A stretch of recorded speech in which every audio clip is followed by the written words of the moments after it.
Toleransi agama.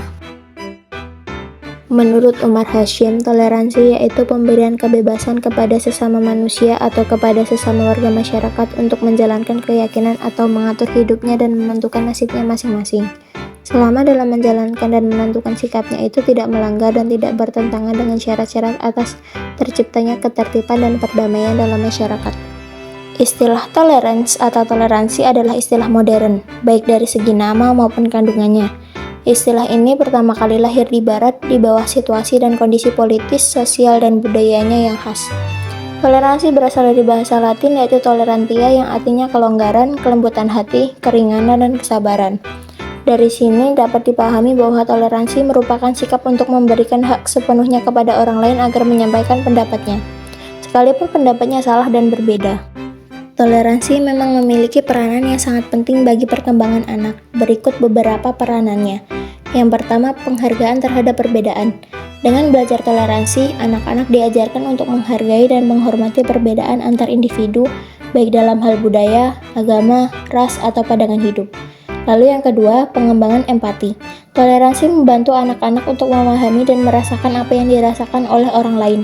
Ini penting untuk membangun empati yang merupakan kunci untuk hubungan sosial yang sehat.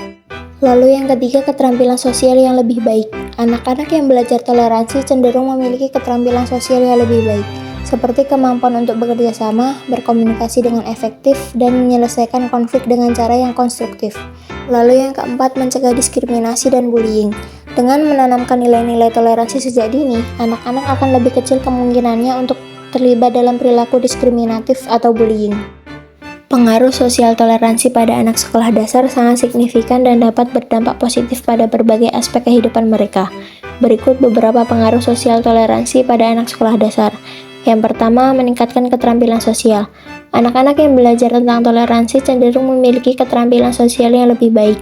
Mereka lebih mampu berinteraksi dengan teman-teman yang berbeda latar belakangnya, serta menunjukkan rasa hormat dan pengertian dalam berkomunikasi. Lalu yang kedua, mengurangi konflik dan bullying. Di lingkungan sekolah, toleransi dapat membantu mengurangi konflik dan tindakan bullying. Anak-anak yang diajarkan untuk menghargai perbedaan lebih kecil kemungkinannya untuk terlibat dalam perilaku agresif atau merendahkan teman-temannya. Lalu yang ketiga, membangun lingkungan belajar yang positif. Sekolah yang mendorong toleransi biasanya memiliki lingkungan belajar yang lebih positif dan inklusif. Hal ini memungkinkan semua siswa merasa diterima dan dihargai, sehingga meningkatkan motivasi belajar dan partisipasi mereka di kelas. Lalu yang keempat, menanamkan nilai-nilai keadilan dan kesetaraan.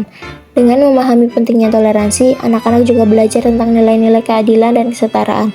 Mereka lebih cenderung mendukung prinsip-prinsip ini dalam interaksi sosial mereka, yang penting untuk membangun masyarakat yang lebih adil dan harmonis. Implementasi toleransi agama pada anak sekolah dasar adalah upaya yang penting untuk membentuk generasi yang mampu hidup berdampingan dalam keragamannya keyakinan. Berikut beberapa cara untuk mengimplementasikan toleransi agama pada anak sekolah dasar.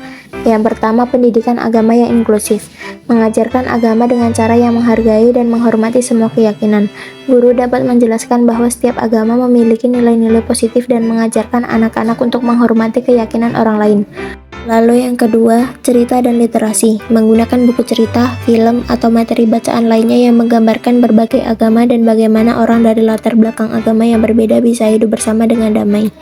Ini membantu anak-anak memahami dan menghargai keragaman. Lalu yang ketiga, kegiatan ekstrakurikuler dan proyek bersama. Mengadakan kegiatan ekstrakurikuler atau proyek sekolah yang melibatkan kerjasama antar anak-anak dari berbagai latar belakang agama.